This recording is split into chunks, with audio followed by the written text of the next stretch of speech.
Assalamualaikum warahmatullahi wabarakatuh. Waalaikumsalam.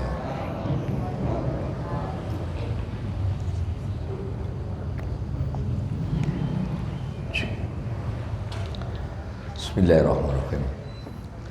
Assalamualaikum warahmatullahi wabarakatuh.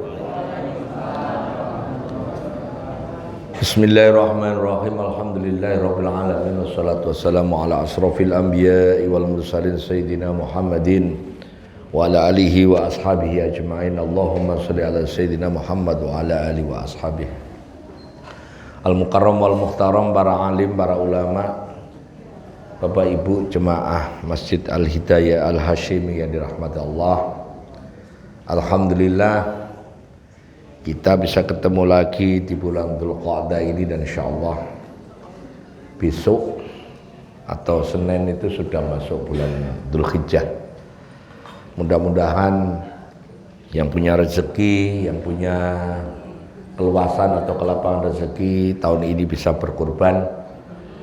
Yang nggak berkorban juga ada amal-amal yang bisa kita kerjakan, dan insya Allah semua ibadah kita diterima oleh Allah Ta'ala. Dan kita juga doakan pada saudara-saudara kita yang sekarang di Tanah Suci untuk berhaji, mudah-mudahan selamat, sehat, dan kembali ke tanah air membawa haji yang mabrur. Amin ya rabbal alamin. Dan kita yang belum berangkat haji, belum berangkat umroh, bisa berangkat haji di lain waktu. Amin ya rabbal alamin.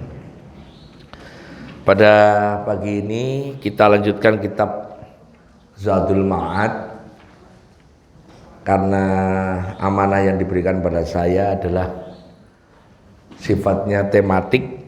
Jadi kita ambilkan dari kitab tersebut di bab terkait dengan ad-dhuhaya atau wal aqiqah. Jadi kita terkait sembelihan dan akikah. Kalau Bapak Ibu buka kitab-kitab fikih, kitab fikih manapun, mazhab manapun, ketika membahas kurban itu nggak ada bab kurban, nggak ada. Yang ada bab sembelihan, bab sembelihan. Karena isinya banyak. Ada kurban, ada akikah, ada hadyu, ada dam, yang semuanya nyembelih ya. Jadi oleh karena itu bab yang dibahas di kitab Zadul Ma'ad pun demikian. Bismillahirrahmanirrahim. Faslun, fasal fi hadyihi sallallahu alaihi wasallam fil hadaya atau hadyu wad dhuhaya wal aqiqah, terkait dengan hadyu, sembelihan dan akikah. Nah, di kitab Zadul Ma'ad itu unik. Ketika membahas sembelihan, isinya banyak membahas tentang sembelihan di Tanah Suci, yaitu hadyu, dam maupun kurban di Tanah Suci. Karena yang beliau lihat itu hadis-hadis Nabi ketika Nabi selama tinggal di Madinah maupun Nabi ketika berhaji wada. Isinya nyembelih. Yang diriwayatkan bahwa Nabi di haji wada nyembelih 100 ekor unta. Disembelih sendiri 70, karena udah capek diserahkan pada Ali 30.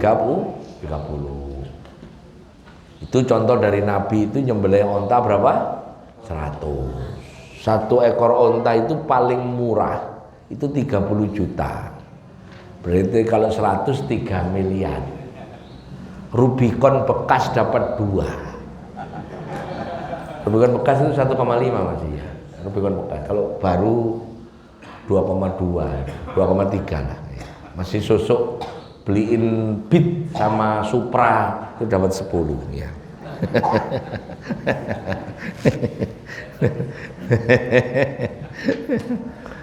Nah, ini umatnya kayak kita ini kadang-kadang diajak urunannya mikir. Nabi Muhammad itu 100 ontanya. Kita kadang-kadang kalau lebaran haji ya udah nggak nyumbang hewan kurban, ngomong, ini nggak bener dalilnya gini. Ya, nah, kalau saya ketemu orang gitu, ambil rantang sana pulang. Jadi kita itu harus ngukur. Kenapa kita harus ngukur begitu Bapak Ibu ya? Supaya kita ini jangan sampai pengetahuan kita yang nggak seberapa, ilmu kita yang nggak seberapa, amal kita yang nggak seberapa, tiba-tiba ngeklaim kita paling niru Nabi. Nah itu yang masalah. Ilmu kita nggak seberapa, amal kita dibandingkan Nabi ya nggak ada apa-apanya lah. Terus pengetahuan kita nggak ada apa-apanya. Terus tiba-tiba kita harus niru Nabi. Iya niru iya, kita berusaha sekuat mungkin niru, tapi kita tidak pernah mencapai derajat makomnya seperti Nabi. Makanya ukuran kita ya sederhana saja. Kalau memang tahunya segitu ya sudah, tahunya memang segitu sudah. Nah mari kita mulai. Wahia mukhtasatun bil azwati thamaniya al madhkura fi suratil an'am. Tadi yang dibaca benar ya, ini makalahnya nggak keliru kan? Benar ya? Ya. Tadi yang dibaca surat Al-An'am, yang dibaca oleh Pak Mul, diterjemahkan oleh Kombes lalu ya. Jenderal udah mayor jenderal ya. Jadi kata beliau sallallahu alaihi wasallam, hewan-hewan yang untuk disembelih, untuk kurban, untuk sembelihan, untuk akikah, untuk hadyu itu adalah bil azwaji wat atsamaniyah, binatang yang 8. Nah, orang mikir 8 itu apa? Tafsir macam-macam, isinya itu 4 tapi berpasangan. Jadi onta betina, onta jantan, sapi betina, sapi jantan, domba jantan, domba betina, kambing jantan, kambing betina 8. Ada yang mengatakan begitu. Ada yang mengatakan kukunya jumlahnya 8. Benar nggak? Sampai pernah lihat sapi? Sapi itu kukunya berapa? Loh, nggak pernah 2 1 kaki. Lah kalau kakinya 4. Pernah lihat kaki sapi kakinya 2 kan? Belum pernah kan? Nah, sapi. Artinya Allah itu ketika memerintahkan hewan yang boleh sebagai sembelihan itu nyebutnya di Quran itu bahimatul an'am sama ini azwazus samaniyah. Bahimatul an'am tadi makanya ada surat namanya surat Al-An'am. Bahasa Inggrisnya cattle, binatang ternak. Nah, binatang ternak itu isinya ya kalau orang dari zaman dulu ya onta, baik punuk 1 maupun punuk 2, sapi, garis miring sama saudaranya yaitu kerbau. Sapi itu punya saudara jauh namanya kerbau. Cuman kerbau bunyinya dengan sapi beda. Saya pernah dengar kerbau bunyi. Kik kik kik. Nah, ini kalau yang perempuan. Saya punya kerbau itu bunyi kik kik kik gitu. Apalagi pas saya lucu gitu langsung kik kik kik kik. Ya gitu. Ngetawain yang punya ya. Kemudian domba dan saudara-saudaranya, kambing dan saudara-saudaranya. Rupanya ahli tafsir domba dan kambing itu dipisah, dianggap jenis yang berbeda, meskipun bunyinya sama mbek tapi dipisah, makanya jumlahnya 8 ya. Berarti kalau begitu semua aturan sembelihan yang boleh disembelih itu tadi onta, sapi garis miring kebo, domba, kambing. Nanti ada orang nanya kalau begitu, Gus berarti nggak konsisten di mana? Kenapa akekah mesti kambing? Kenapa akekah mesti kambing? Nah itu dijelaskan, itulah gunanya ngaji. Itulah gunanya ngaji. Kalau kita nggak ngaji terus debat begini, sama-sama nggak ngerti, lama debatnya. Orang nggak ngerti sama nggak ngerti debat kan lama. Ngobrol ini ngomong ini seharian ya debat karena sama-sama nggak ngerti. Makanya saya kalau debat sama orang nggak ngerti saya tinggal. Capek itu nggak ngerti dan diajak debat itu nggak selesai ya. An ashabi dari keterangan ini dikatakan bahwa hadyun, udhiyah, akikah dan yang lainnya semuanya sesuai dengan ayat-ayat yang disebut di bawah ini. Majmu' arba' ayat, ada 4 ayat. Ayat yang pertama surat Al-Maidah ayat 1 itu. Yaitu ukhillat lakum bahimatul an'am. Dihalalkan bagimu binatang-binatang ternak. Ayam itu termasuk binatang ternak bukan? Ayam. Bukan. Unggas itu. Unggas. Grup kalau di ada yang dulu sekolahnya A2 itu biologi. Ayam itu termasuk mamalia atau termasuk burung? Burung, aves. Kan ada Pisces, ada mamalia itu menyusui, ada aves, ada moluska. Wah, sampai pelajaran biyen selalu apa ya? Ya. Kalau saya masih ingat waktu saya itu masih senang baca. Jadi kalau ayam itu termasuk burung. Cuman ayam nggak bisa terbang. Bisa terbang bisa, cuman males. Iya. Males. Kan ayam males ayam. Aslinya bisa terbang, punya sayap kok. Iya. Semua yang punya sayap bisa terbang. Buktinya Garuda itu punya sayap, bisa terbang. Kalau punya sayap nggak bisa terbang, pesawat itu di museum. Wah, di Taman Mini sana ada. Jadi yang pertama disebut oleh Al-Quran terkait sembelihan surat apa? Al-Maidah ayat 1. Yang kedua adalah di surat Al-Hajj ayat 28. Wa yadhkuru smallahi fi ayyamin ma'lumatin ala ma razaqahum min bahimatil an'am. Disebut lagi bahimatil an'am. Terus surat yang berikutnya di surat Al-An'am sendiri ayat 142 143. Wa minal an'ami hamulatan wa farsan kulu mimma razaqakumullah wa la tattabi'u khutuwatis syaiton innahu lakum aduwwum mubin. Terus lanjutannya samaniyata azwaj, terusnya. Itu. Dan surat yang keempat minkum hadyan baligha. Nah, itu termasuk penjelasan terkait dengan ahlan wasalan Syekh Mahfud.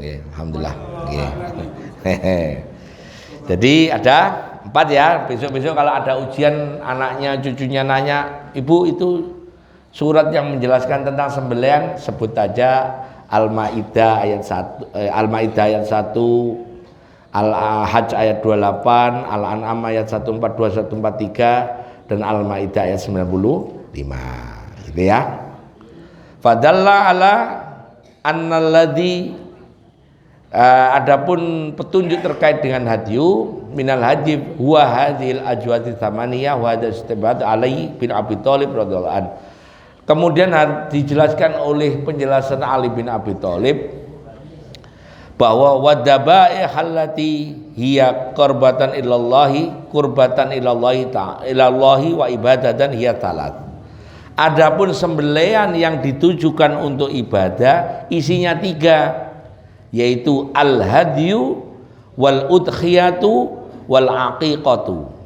Hadyu sembelihan di tanah suci, baik sembelihan wajib maupun sembelihan sunnah, wal udhiyah kurban, wal aqiqah kurban untuk anak, tapi aqiqah.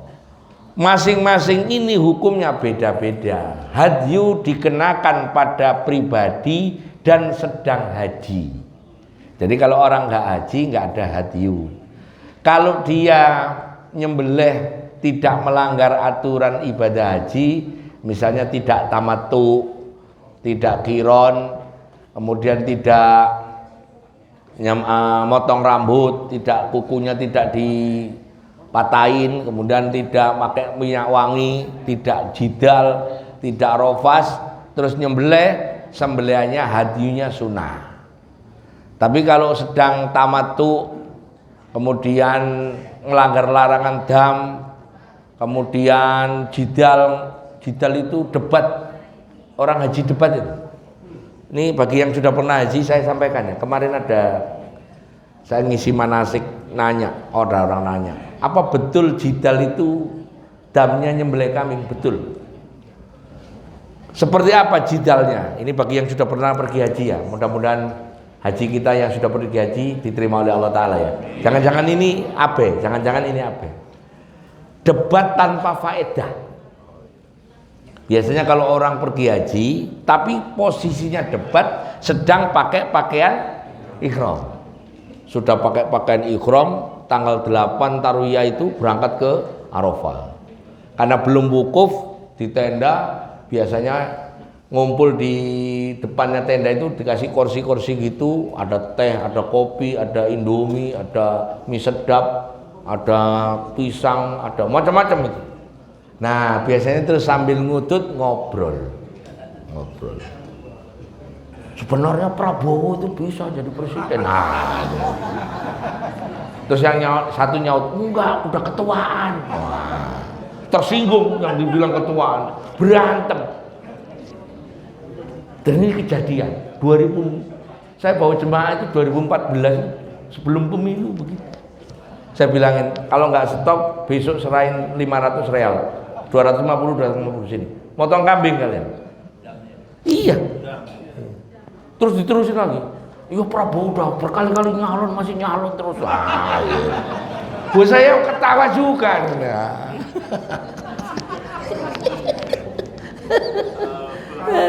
Apa? Masalah makan gitu. McD sama KFC gitu. Itu yang debat juga gitu. Mau makan di mana? McD mau KFC atau Albaik gitu deh. Nah, itu debat tanpa faedah. Nah, maka hadyu wajib. Nyembelih kambingnya wajib. Itu hadyu, apa? Jidal. Terus rofas. Itu juga kalau melanggar itu hadyunya hadyu wajib. Rofas itu begini loh. Saya itu kalau bawa jemaah haji atau umroh, kalau kita kloter pertama atau ke Medina dulu umroh itu kan dari Medina. Biasanya 4 hari kalau umroh atau 5 hari gitu. Terus hari kelima berangkat ke Mekah untuk umroh. Biasanya begitu ya. Haji pun demikian, setelah arba'in 8 hari terus kita ke Mekah untuk haji. Nah sampai di waktu dari hotel ke Bir Ali saya biarin, suami istri jajar-jajar satu kursi dua-dua itu saya biarin. Begitu habis ambil mikot, ambil wudhu terus sholat 2 rakaat di Bir Ali, suruh masuk masjid sudah saya tata. Yang laki sebelah kanan, yang perempuan sebelah kiri. Ya, ada jemaah yang protes. Gus, saya sama istri ini kan suami istri. Iya, kenapa? Kok dipisah? Justru karena sampai suami istri saya pisah. Apa masalahnya? Coba, ini misalnya ini kursinya bis kan ini sama sini. Antara Bir Ali ke Mekah itu butuh waktu 5 jam naik bis. Kenceng-kenceng 4 jam setengah lah. Nanti dipotong setengah jam di rest area. Misalnya nih, begitu jalan enak habis talbiyah saya pimpin kurang lebih 30 menit capek, saya suruh tidur, silakan istirahat. Bapaknya nyender di bahunya istrinya. Tapi istrinya kan tadi waktu mandi kan masih wangi, wong baru. Begitu wangi ini kerenyang. Nah, paham kerenyang paham betul. Kerenyang apa ya? Cenut gitu. Nah, yang maksud gak paham lah ya, paham ya. Iya. Itu bayar kambing 1. Iya, banyak loh ya, banyak orang abe, banyak, karena termasuk rofas. Apa saja perkara yang menuju jima itu rofas, termasuk diskusi. Lagi tawaf, tawaf pakai nikrom bukan? Kalau tawaf umroh kan pakai nikrom ya, tawaf ini. Disalib orang Libanon cantik noleh, ayumen.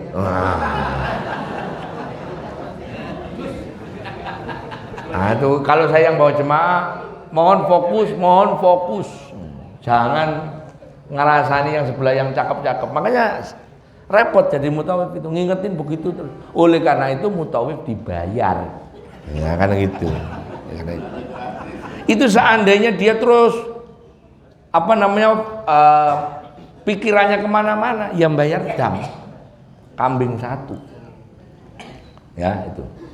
Contoh itu ya. Ini karena ngomong hadyu. Ya.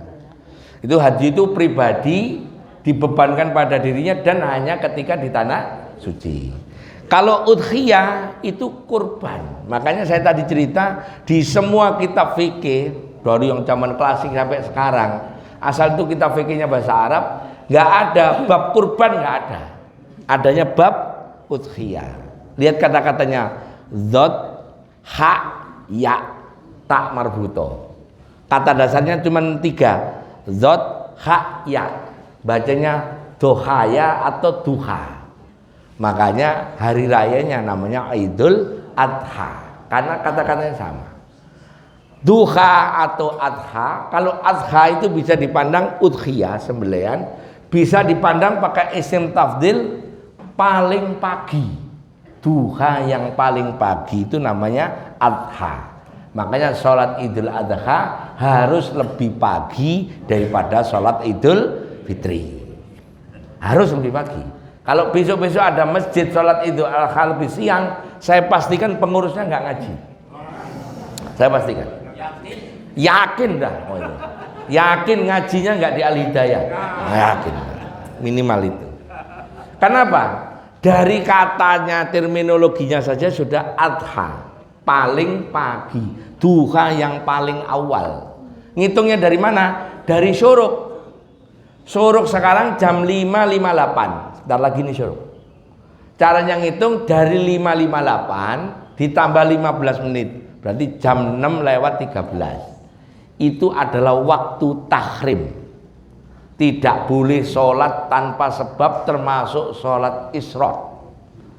Itu jam 6:13. Jam 6:13 ditambah 1 tombak atau 15 menit lagi berarti jam 6:28, betul ya? Itu adalah waktu sholat isyraq 15 menit. Dan sholat isyraq hanya boleh bagi yang subuhnya berjamaah.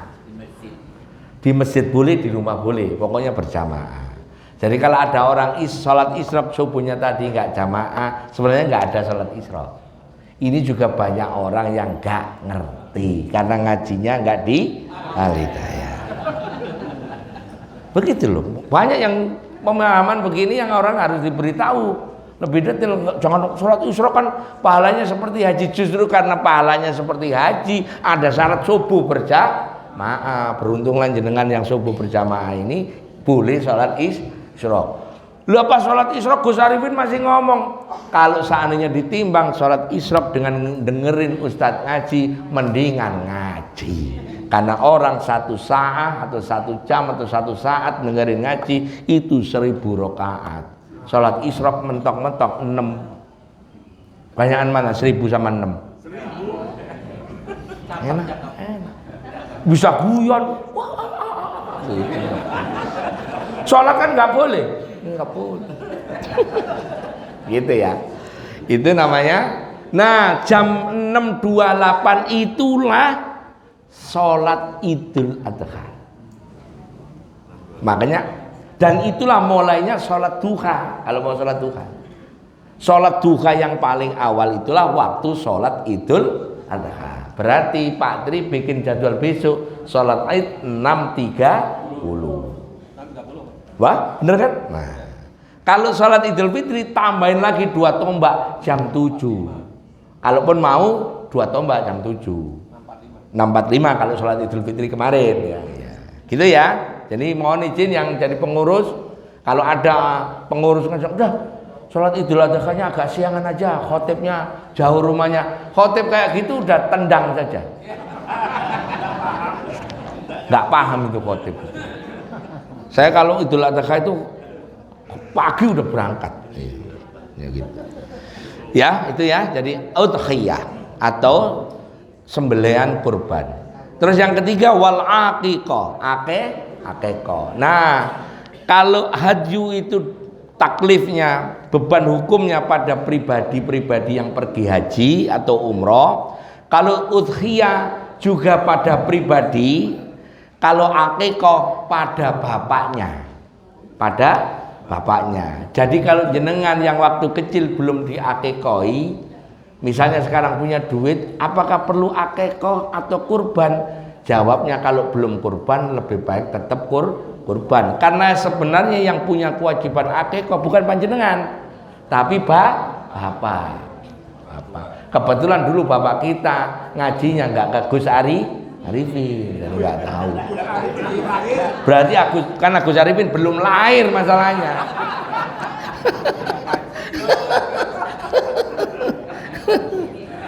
Ada yang nanya, Gus, sebenarnya saya waktu kecil belum diakekoi, sekarang akekah boleh? Saya tanya, sampean udah kurban belum? Sudah, boleh.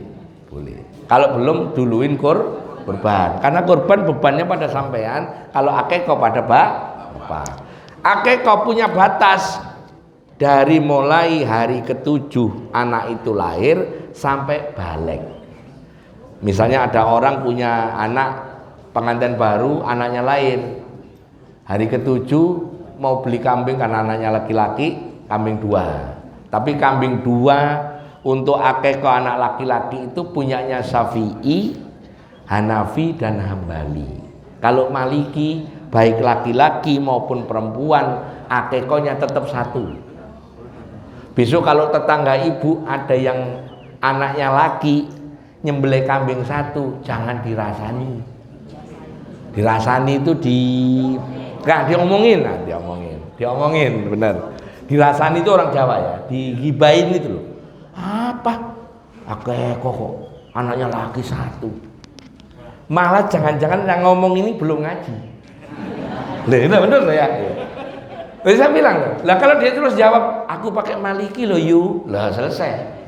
Karena Maliki, laki-laki atau perempuan akekahnya 1 kambing.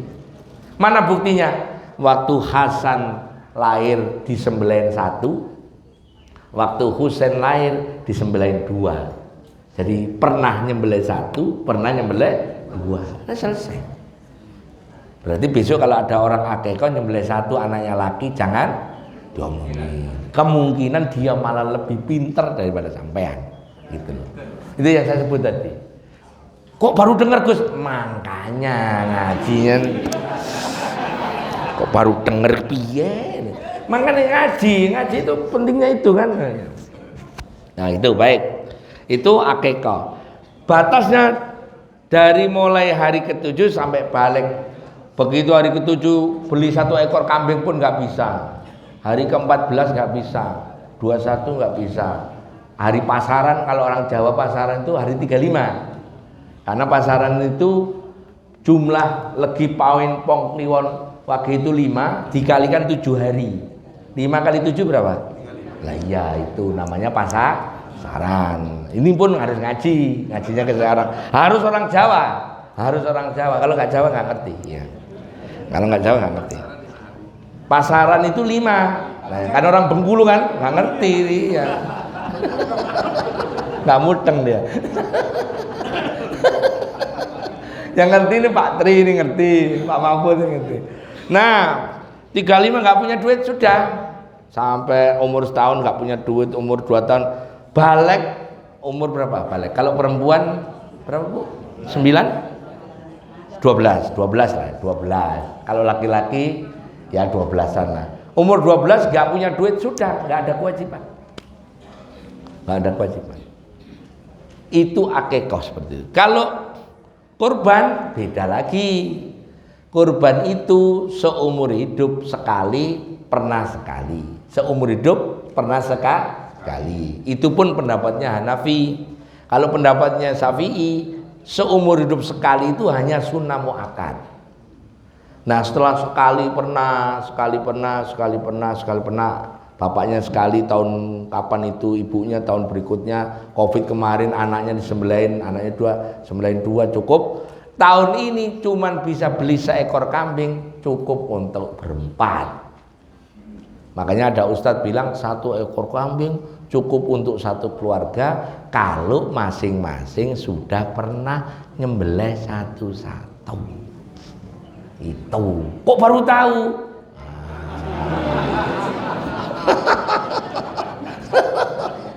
Nah, sampai ngaji terus ada orang bingung di WA itu kan 1 ekor kamu langsung rapi, Ustaz apa deh? Kalau saya enggak dijelasin dulu, mungkin dulu sudah pernah, gitu loh ya. Itu namanya udhiyah. Lanjut, macam-macam hadyu, ada hadyu sunnah, ada hadyu mukhsor, ada hadyu syukur, ada hadyu jubron atau hadyu wajib. Yahkumu bihi dawal adli minkum hadyan baligul Ka'bah. Nah, di mana nyembelihnya hadyu? Menurut pendapat ulama, nyembelihnya di Mina atau di dekat Ka'bah. Mina itu masih tanah haram. Tanah haram, Ka'bah juga tanah haram. Jadi batasnya di baligu Ka'bah, dibawa ke dekat Ka'bah untuk disembelih.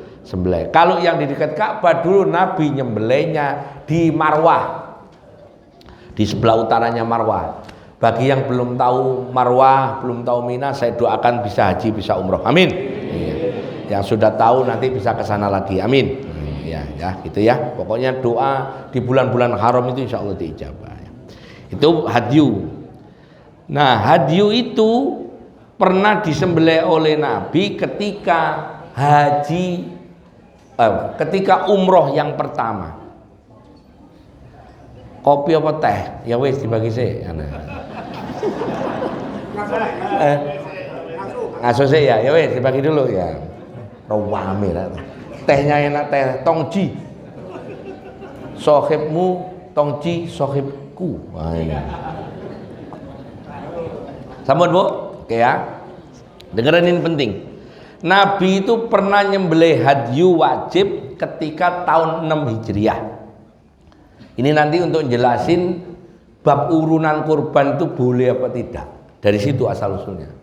Jadi ketika 6 Hijriah Nabi ketika hijrah, kemudian 6 tahun di Madinah pergi hijrah karena kangen rumahnya di Mekah, kangen Ka'bah.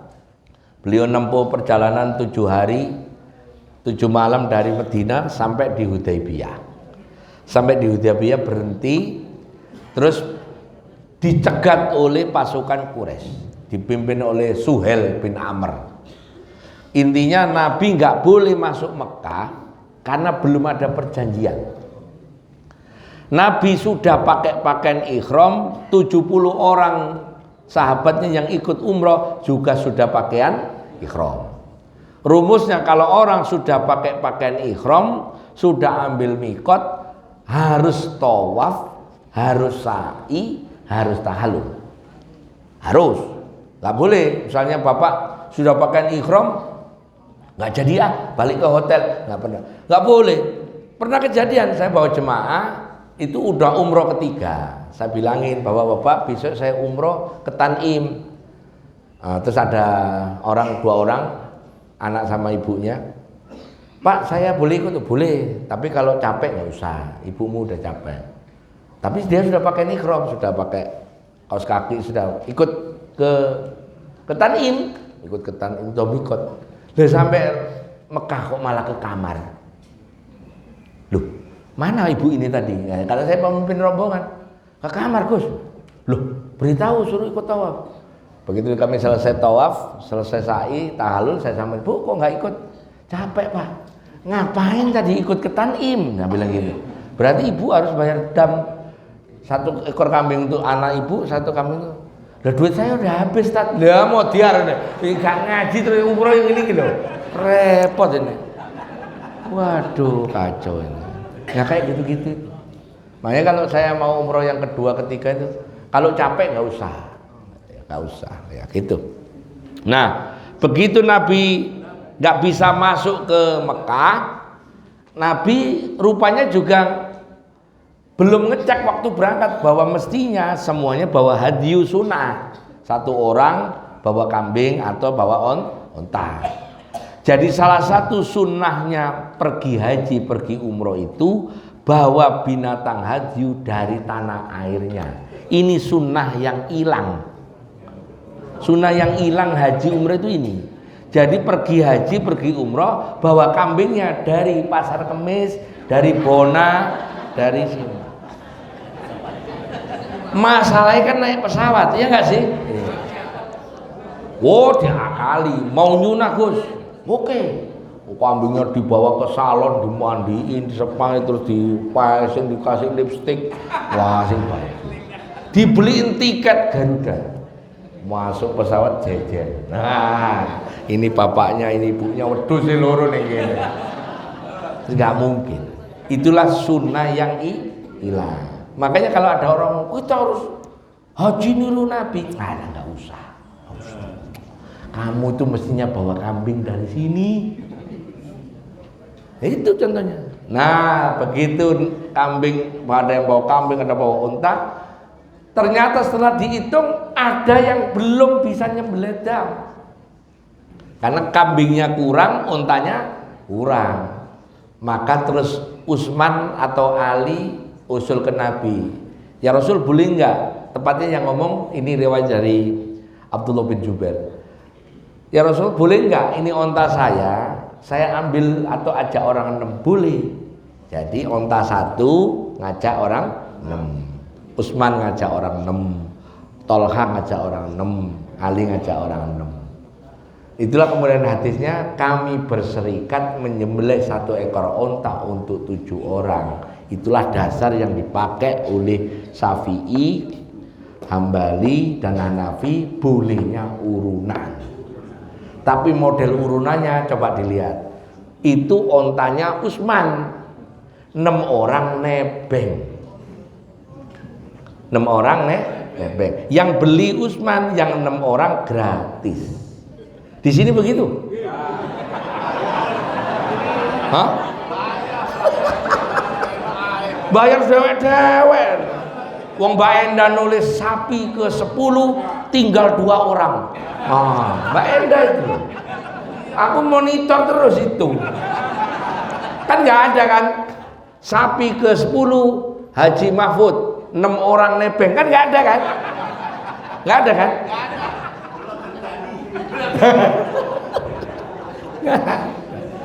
Oleh karena itulah terus ulama sebutlah Imam Malik bin Anas, urunan kurban itu nggak boleh karena nggak ada contohnya. Yang ada dulu itu peristiwanya umroh hadyu, bukan peristiwa kurban. Makanya di mazhab Maliki urunan tidak boleh. Apa? Di Maliki loh ya. Cirinya Maliki gakko. Cirinya Maliki apa? Gakko kunut. Cirinya Maliki gakko. Sampean kunut mboten? Syafi'i boleh. Gitu loh. Jawabnya gitu, gampang banget tuh. Takut salah bisa. Takut, iya Pak Tri udah gemeter. Tahu dulu. Gitu ya Bu. Jadi besok kalau ada orang debat katanya Gus Arifin urunan nggak boleh, itu ngajinya masih belum selesai loh ya. Nggak boleh menurut Syafi'i boleh. Nah, karena Syafi'i boleh, bebas mau niat kurban 7 orang itu, yang 1, 2, 3 niat kurban, yang 3, 4, 5, 6, 7 itu niat gak kurban, gak apa-apa kalau Syafi'i. Tapi kalau Hanafi, kalau urunan 7-7-nya harus niat kurban. 7-7-nya harus niat kurban. Seandainya 7 itu di mazhab Hanafi 1 aja, aku gak kurban kok, itu untuk dipotong oleh panitia, maka gak boleh disembelih. Panitia jangan nyembelih, karena itu kurbannya tertolak, karena ada 1 yang gak niat kurban. Kalau di Syafi'i lebih ekstrim lagi, dari 6 ini 1-nya Nasrani, boleh. Ya kan? Baru wah, makanya jarang Ustaz kayak gini masuk YouTube loh, ini masuk YouTube. Bener, nggak apa-apa saya berani, saya tahu kok itu dalilnya. Di mazhab Syafi'i itu 6, yang 1 orang Nasrani loh, boleh. Makanya besok-besok kalau di kampung ibu ada orang Nasrani, Pak, panitia saya boleh nggak ikut urunan Syafi'i? Terima aja. Enaknya apa? Pertama, dia boleh nggak kita kasih? Boleh, minta juga kita. Tapi 1/7 itu sebenarnya dimakan oleh panitia bebas, karena dia bukan kurban. Saya makanya kalau ada orang Nasrani ikut urunan, saya siapin kulkas di rumah. Saya bawa pulang. Loh ini kan, Ustadz kayak begini kan yang langka kan kayak begini. Nggak nyalain dalil, enggak. Pinter gitu loh.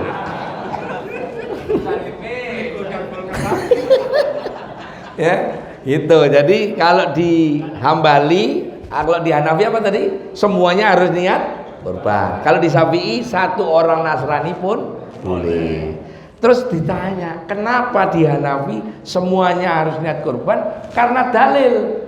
Ini Hanafi kenapa semuanya harus niat kurban? Karena nanti ketika bulan hari kiamat, kurban itu dijadikan kendaraan oleh Allah. Kalau niatnya beda, nggak bisa. Nah kata Imam Maliki, kenapa nggak boleh urunan? Kendaraan ya untuk pribadi. Coba kalau sampean urunan, sapinya nggak begitu gede, yang urunan gemuk-gemuk, lah duduk di mana saya? Nah, gitu. Masa nggak ada buntutnya begini? Begitu loh. Ini logika begini ini jarang loh ada yang bisa jelasin. Tapi saya tahu persis bahwa alasannya Hanafi nggak bolehkan urunan tidak semua korban karena itu. Kan saya pernah cerita dulu di sini. Pernah dengar apa tidak? Saya mau nyembelih kambing paling gede di Geraha itu. Punyanya Pak siapa gitu ya di situ. Begitu mau sembelih, Gus, jangan disembelih. Lu ada apa, Pak? Bukankah kambingnya nggak buta matanya? Nggak pincang, nggak kurus, terus kemudian kupingnya nggak sobek, nggak mau. Pokoknya saya mau minta ganti. Wah, panitia gemeter. Apa masalahnya, Pak? Nggak ada tanduknya. Ada masalah. Nanti kalau di hari kiamat, kalau lewat Shiratal Mustaqim, saya pegangan apa? Wah, kacau. Dikiranya sepeda apa piye? Aduh, ada loh orang kayak gitu. Mudah-mudahan sampean nggak ngalami kayak saya. Waduh, ngajinya Twitter itu, ngajinya tentu. Karena dipakai kendak. Dan takutnya kan kalau ada tanduknya kan pegangan begini. Kalau kan cul-culan begini jatuh ke neraka. Melewati suruh, jatuh ke neraka. Dia bilang begitu. Bingung saya bilang, ya. Ada. Ngajinya kejauhan kalau ini. Jadi Pak, ketika ketemu hukum-hukum seperti ini, pasti pendekatannya nakli, dalil, sama akli. Makanya pendapat gak akan sama, pasti beda. Lanjut. Nah, nanti seru-seru terus ini. Nah, halaman berikutnya udhiyah semua. Tadi urunan begitu ya, asal-usulnya ya. Terus nyembelihnya kapan? Nyembelihnya adalah kalau udhiyah itu sudah ditentukan tanggal 10, tanggal 11, tanggal 12, tanggal 13. Ini pun harus dikasih catatan menurut Syafi'i. Kalau menurut Hambali, Hanafi, Maliki tanggal 10, tanggal 11, tanggal 12. 11, 12 itu 11, 12, 13 kita kenal namanya hari tasyrik. Kalau ini karena Syafi'i itu 11, 12, 13 hari tasyrik, maka yang biasa puasa Ayyamul Bid, puasanya tanggal 14, 15, 16. Kalau Syafi'i. Tapi kalau ada yang nanya, Gus saya puasa Ayyamul Bidnya tetap tanggal 13 bulan depan, kemungkinan dia bukan Syafi'i. Boleh. Karena di mazhab Maliki tasyriknya 11, 12, 13 nggak masuk. Baru tahu, oh. Nah, baru tahu kan? Iya. Selama ini sampean pasti 13 kan? Karena sampean Syafi'i kunut. Gitu loh. Berarti kalau besok nyembelih sapi, Pak Tri, misalnya kalau karena sini kunut enak. Nah, ini lagi. Kemungkinan ini lebarannya 2 kali. Rebo Muhammadiyah, Kemis NU karena gagal di ru'yat kemarin. Gagal di ru'yat. Karena gagal di ru'yat berarti tanggal 1 Dzulhijjah besok. Kalau Muhammadiyah hari ini adalah 1 Dzulhijjah. Berarti ini ada 2 masalah. Pertama terkait puasa Arafah, Yang kedua terkait sholat id dan penyembelihan. Mana masalahnya? Biasanya WA masih belum saya hapus dari 3 tahun 2 tahun yang lalu. Begini, Gus, di Mekah itu wukuf. Berarti nanti kalau di Mekah wukuf itu hari Selasa. Di sini saya puasa Arafah bukan, Gus? Nah, itu pertanyaan pertama. Terus kebalikannya, di Mekah sudah Lebaran. Di sini kok masih puasa Arafah. Saya ngikut mana, Gus? Ini kalau orang belum ngaji ke Al-Hidayah bingung. Nyari di Google bingung. Padahal penjelasannya gampang. Ibadah itu terikat oleh waktu, tempat, cara. Caranya puasa sampai udah tahu. Pokoknya mau boleh pakai sahur enggak, pokoknya dari mulai terbit fajar sampai tenggelamnya matahari enggak makan, enggak minum, enggak batalkan puasa. Itu cara. Di mana kalau orang itu tinggal di Indonesia, maka waktunya waktu Indonesia. Berarti seandainya di Mekah sudah Idul Adha, di sini tanggal 9, ya puasa Arafahnya tanggal 9 di Indonesia. Gak usah ribut. Bukan kan namanya Arafah. Nah, keliru lagi. Nama Arafah itu bukan karena nama itu loh ya. Bukan karena wukuf, itu bukan loh ya. Kebetulan namanya padangnya padang Arafah. Tapi nama Arafah sendiri bukan karena itu loh. Tapi karena mimpinya Nabi Ibrahim. Jadi Nabi Ibrahim malam tanggal 8 tuh mimpi, mengingatkan dulu pernah berjanji bahwa seandainya kalau Allah nyuruh nyembelih anak akan saya sembelih. Ingat cerita itu ya. Dulu Nabi Ibrahim tuh waktu belum punya anak, tiap tahun nyembelih 100 onta, nyembelih 100 sapi, karena di Babylon ada sapi, 1000 ekor kambing tiap tahun. Itu Nabi Ibrahim. Begitu tiap tahun begitu, malaikat nyamar jadi manusia nanya, ya Ibrahim, kamu kok bisa nyembelih sebanyak itu? Ini perintah Allah. Seandainya Allah merintahkan nyembelih anak, saya sembelih. Karena waktu itu belum punya. Kan persis kayak kita kan. Nanti kalau tagihan cair, tak traktir ke. Waktu tagihannya belum, begitu cair ngilang orang ini. Las WA aja enggak? Hah? Apa? Orang Bengkulu.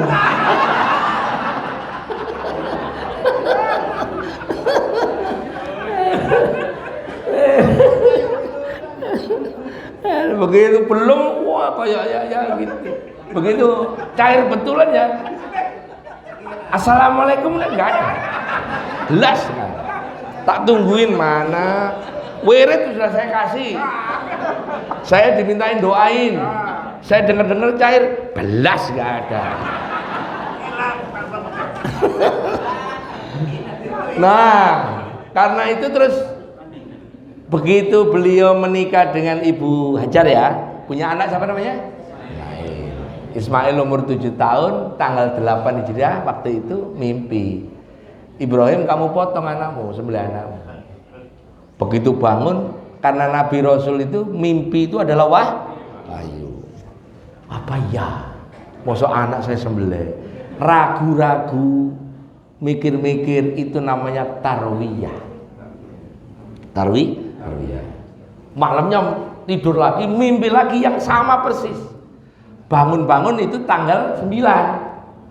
Zaman Ibrahim waktu itu. Oh, kalau gitu bener, ini memang bener wahyu. Karena paham, ngerti, itulah Arafah. Ngerti. Arafah itu maknanya ngerti. Misalnya kalau ada orang la arif, aku nggak tahu. Nah, misalnya kalau Gus Arifin ini apa? Jawabannya la arif atau ma'arif, saya nggak tahu.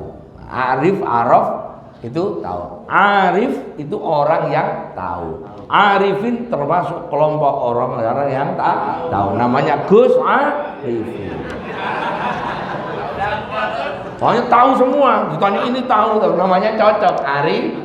Abah saya dulu, oh ini sok anak ini kayak ditanya apa aja bisa jawab. Makanya kasih nama Arif.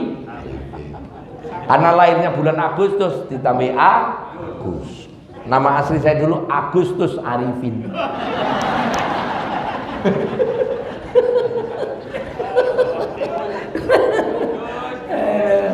Bapak saya udah ngerti kalau nanti besok-besok bisa jelasin apa aja. Arafah, itu namanya hari Arafah.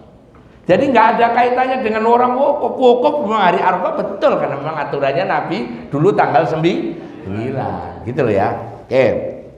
Nah kedua terkait nyembelihnya. Saya atau bapak ibu nyembelih di kampung. Nyembelih di kampung, dikirimlah ke kampung kambing atau sapi duitnya. Ternyata di kampung lebarannya Rebo.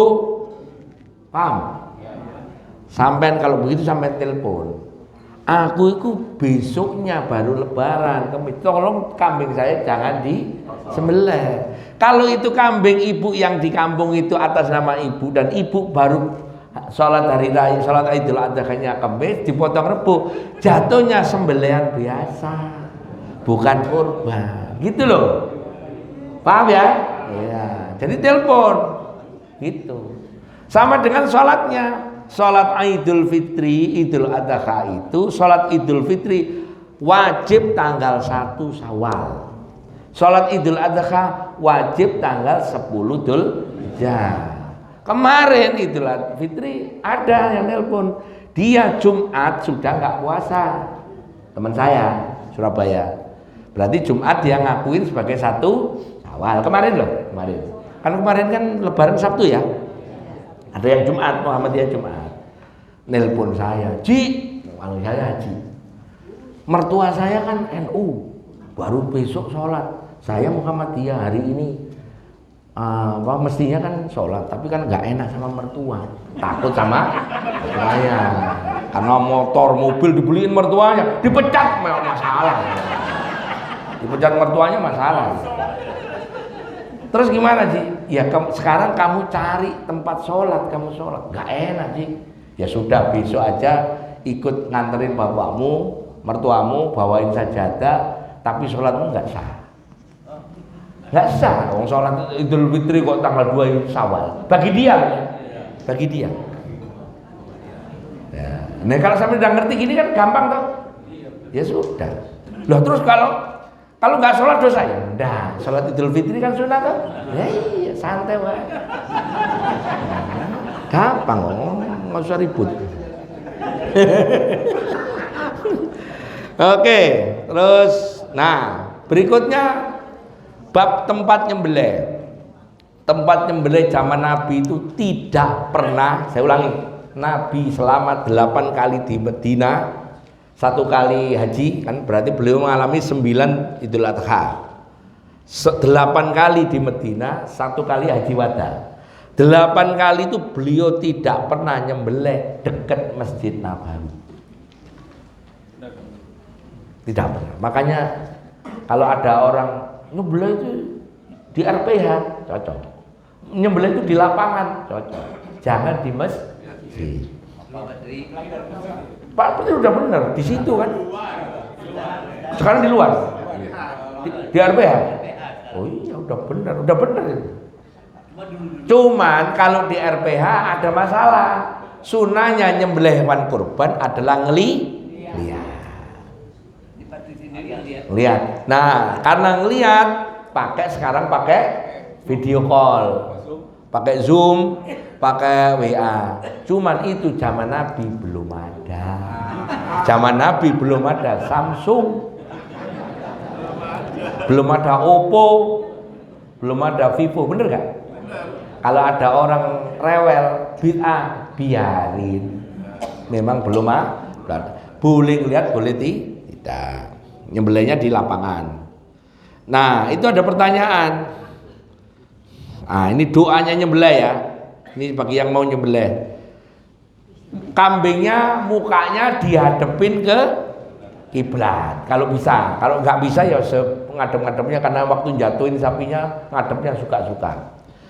Sebelum nyembelih, ini yang nyembelih tapi ya, wajjahtu wajhiya lilladzi fataras samawati wal ardh hanifan wa ma ana minal musyrikin. Inna sholati wa nusuki wa mahyaya wa mamati lillahi rabbil alamin la syarika lahu wa bidzalika umirtu wa ana awwalul muslimin. Allahumma minka wa laka an Muhammadin wa ummati. Nah, khusus yang terakhir ini karena hadis Nabi, ibu ganti, bapak ganti. Allahumma minka wa laka an bapak namanya Fulan bin Fulan, Fulan bin Fulan, Fulan bin Fulan. Itu ujungnya itu. Kan di situ an Muhammadin wa ummati. Itu diganti ya. Kesuwen, Gus. Nah, bismillahirrahmanirrahim wallahu akbar. Kalau kesuwen itu langsung lompat yang bawah. Begitu saya baca begini wajah ada yang bisik-bisik. Gus Arifin mau sholat apa? Nah, ini yang ngomong pasti enggak. Dah, gampang dah. Ini kan sama doa apa itu? Iftitah kan? Iya. Oke, sekarang ada pertanyaan. Boleh nggak satu korban untuk akikah? Nah itu. Jawabnya untuk madzhab Hanafi boleh, Hambali boleh, Maliki, Syafi'i nggak boleh. Karena urusannya beda. Kurban taklifnya pada pribadi, akikah pada bapak. Boleh nggak kurban dengan utang? 3 mazhab makruh, bahkan di Syafi'i nggak boleh. Kurban utang nggak boleh. Besok Pak Tri dari daftar yang sudah dibuat di pelayanan doa itu, misalnya sapi ke-11 nomor 7 Fulan belum bayar, jangan dipotong dulu, jangan. Belum lunas betul. Masalahnya kalau pakai dalil yang tadi itu, begitu disembelih, lah itu yang joknya belakang siapa yang nempatin? Tadi itu loh, yang sapi. Enggak nempat, iya karena gemuk-gemuk bukan, tapi ya itu bukan, nggak boleh. Di Syafi'i itu 2 yang nggak boleh bab ibadah, haji sama kurban, nggak boleh utang. Saya kapan ya? Pas 2020 pas Covid itu kan nggak ada haji. Saya diundang ke Kementerian Agama. Saya sampaikan, Pak Profesor Nezar, daripada kita difitnah uang haji yang di bank itu untuk infrastruktur ini dipakai Pak Jokowi ini, mendingan di moratorium. Biarin ini 15 tahun, berangkatin sampai stop, nanti tahun ke-15 ke depan orang yang punya uang lunas 80 juta itu yang pergi haji. Kok gitu Gus? Iya. Supaya apa? Itulah aslinya fikih. Orang yang pergi haji adalah orang yang istitoah, bukan karena ditalangin bank. Gara-gara ditalangin bank ngantri. Talangin punya duit 500, 25 jutanya ditalangin, nyicil kan? Akhirnya antriannya. Tangerang ini 30 tahun. Tangerang Selatan 35 tahun. Makassar 40 tahun. Nah, mendingan di moratorium kayak zaman dulu, punya duit berangkat. Nggak ada fitnah, nggak usah difitnah untuk infrastruktur, untuk ini, untuk korupsi. Capek. Rupanya sekarang jadi bahasan. Usulannya Ustadz Al-Hidayat di. Kalau itu gol sampai dulu. Oh, itu usulannya Gus Arifin. Yang arif, yang ngerti, yang bisa jelasin.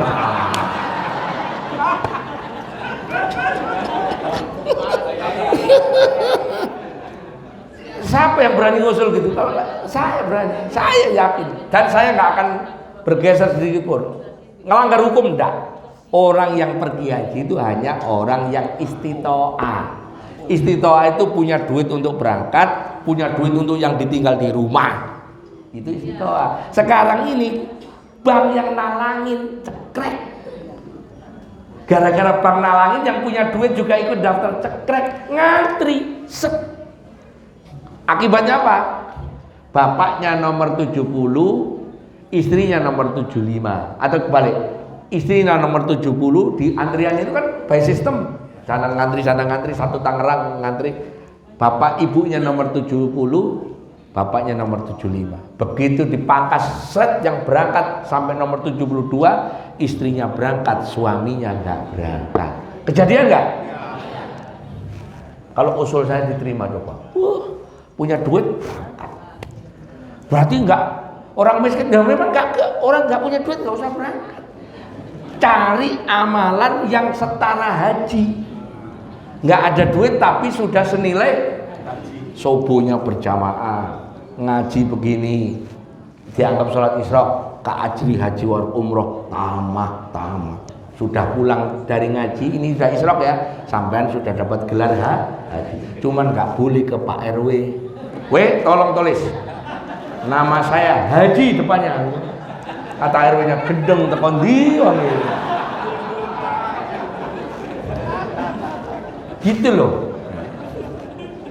Apalagi amalannya lagi, sampean berangkat dari rumah pagi buta, wudu dari rumah, ngambil kunci motor, bapaknya di depan, istrinya di belakang, berangkat ke Al-Hidayah, sampai sini nunggu adzan, nunggu qomat, dicatat kayak haji.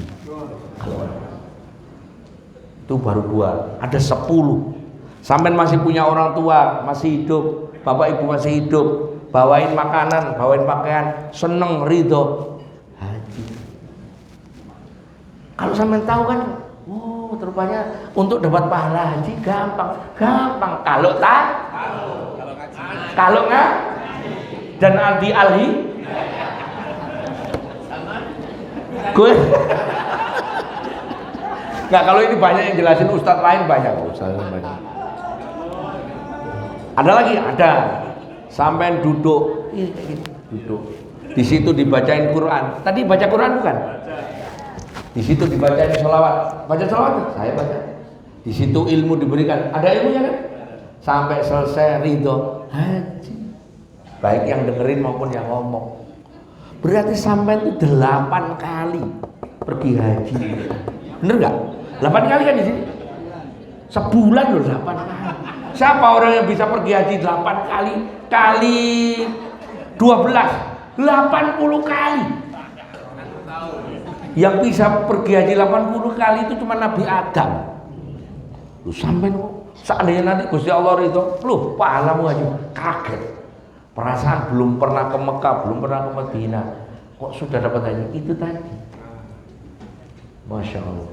Jadi akhirnya perlunya ngaji itu ini. Akhirnya haji ya jangan ngutang kata Imam tapi kalau kata Imam Hambali ngutang boleh asal tiba. Iya dong tuh.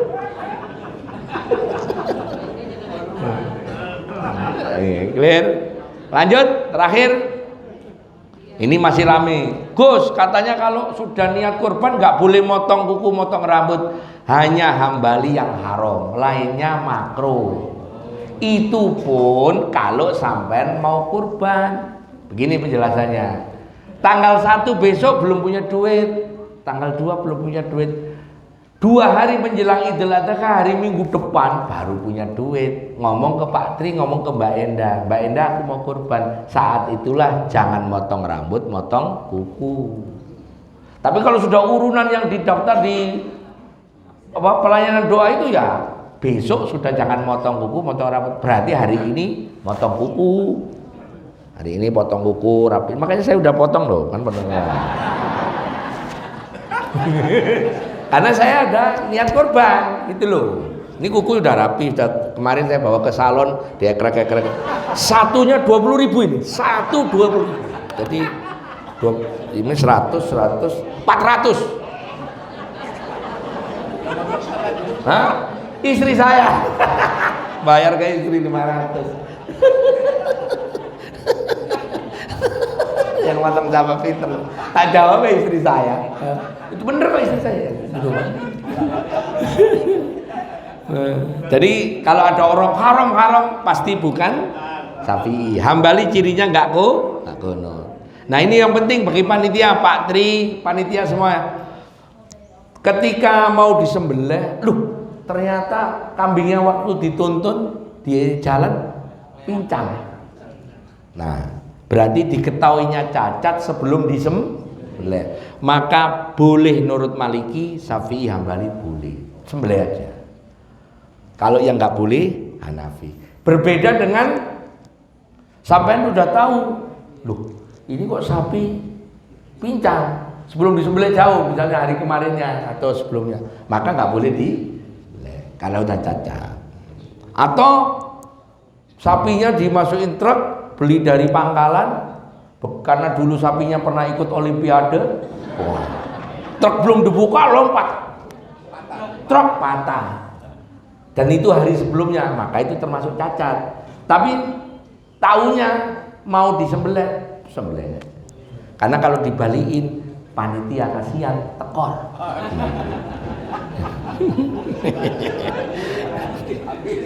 Oke, hukum nyembelih hewan tadi ya seumur hidup sekali, sisanya adalah sunnah kifayah. Sekaligus akikah boleh di madzhab Hambali sama Hanafi. Melihat hukumnya sunnah. Kemudian boleh untuk orang yang sudah meninggal, di madzhab Syafi'i harus ada wasiat. Contoh, abah saya dulu sebelum meninggal ngomong, nanti kalau aku udah biasa kurban nih, tolong nanti kalau anak-anak punya duit tolong disembelih. Sampai hari ini kalau saya nyembelih pasti satu adalah nama bapak saya, karena ada wasiat. Gus, bapak saya nggak tahu, ibu saya nggak tahu dulu wasiat apa enggak, pindah madhab biar tetap bisa urunan. Boleh, walaupun sampean kunut, kalau kurban kan beda dia. Boleh, nggak apa-apa. Nanti sholat kunut lagi, boleh kali itu. Yang penting urunan gitu. Kok ngakali enggak? Ini kan supaya sampean mau nyodakoin bapak kan, itu ya.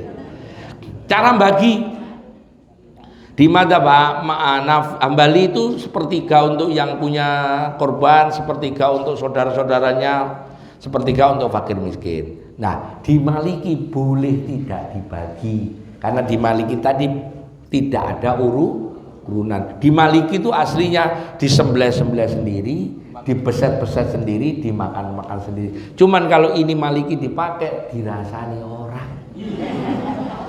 Beli limusin yang 1 ton, disembelih di halaman rumahnya, dibeset sendiri, terus tetangganya nggak dibagi. Pasti tetangganya ngomong, apa? Orang kaya kok kayak gitu. Padahal yang orang kaya ini sudah ngaji ke Gus Arifin, boleh tidak ya udah. Jadi nggak usah heran. Makanya kalau semakin sampai tahu ngaji 4 madzhab, sawante ngadepin apa Pak? Ya. Sawante. Dah habis, silakan. Kalau ada pertanyaan, tafadhol. Monggo. Kita doakan nanti yang pergi haji dan monggo Pak. Oh, mama dulu. 1 2 3 4 5. Monggo, yang ujung dulu, yang tolong mic-nya. Monggo Mbak Eda sini. Yang ulang tahun ya, asik. Aku udah diberitahu istri saya, Pak Ade meninggal Kamis kemarin. Subhanallah, Pak D-nya jenengan di Jawa? Iya, di Demak. Yang suaminya ibu yang pernah ke rumah saya itu, bukan? Bukan, oke. Nggih. Sudah 7 hari, Pak? Belum? Kamis malam. Oh, nggih. Nggih. Ya, silakan, Bunda. Nggih. Assalamualaikum Ustaz. Waalaikumsalam, monggo Bu. Ada yang mau saya tanyakan mengenai korban. Nggih.